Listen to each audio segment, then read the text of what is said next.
बाबू जी, जैसे आप कहते हैं भारत विश्व गुरु बनेगा, तो अन्य देश क्यों नहीं? भारत में फिर भी पॉजिटिव अच्छी आत्माएं हैं। अंत में लोग बचने के लिए भारत में आएंगे, क्योंकि अमेरिका और जो गोरी चमड़ी वाले के जितने देश है वहां से तो लोग लूटेंगे, भगाएंगे, मारेंगे, कूटेंगे।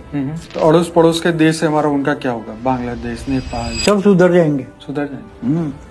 क्योंकि इनका भी विनाश होगा ना, क्योंकि ये जैसे अमेरिका है सभी देशों का लड़ाई करके विनाश करवा देगा, तो क्या करेंगे? चाहे कोई भी देश हो। इसलिए लोग भारत के मगर भारत में आने के लिए साधन नहीं मिलेंगे, और यहाँ बेहद की आत्माएं भारत में ज्यादा है, और ऊपर से आए हुए अच्छी आत्माएं यहाँ धरती पर है। इसलिए भारत थोड़े समय के लिए विश्व गुरु बनेगा, मगर जैसे भी थर्ड वर्ल्ड वॉर होगा तो किसी का कुछ चलने नहीं है। ज्ञान देगा दुनिया को।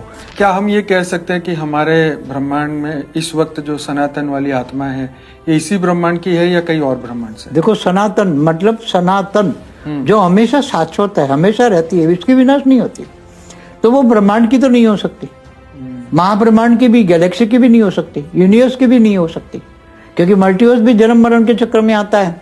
सर्जन विसर्जन मल्टीवर्स का भी हुआ है, तो मल्टीवर्स की भी नहीं हो सकती, तो 100 कला से ऊपर वाली होगी, 200 कला, 300 ऊपर से आई हुई है, 500 1000 कला। तो वो सनातन धर्म को वो जानती है कि उसका विनाश नहीं होता, जिस आत्मा का कभी भी विनाश नहीं होता।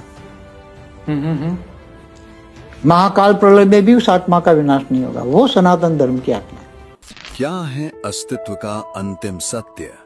किसने खोला अनंत ज्ञान का द्वार? 2026 में होगा रहस्य का उद्घाटन।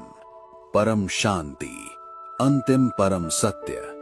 बापूजी दशरथ भाई पटेल के जीवन पर आधारित आध्यात्मिक जीवनी जल रहा रही है। जुड़े रहिए।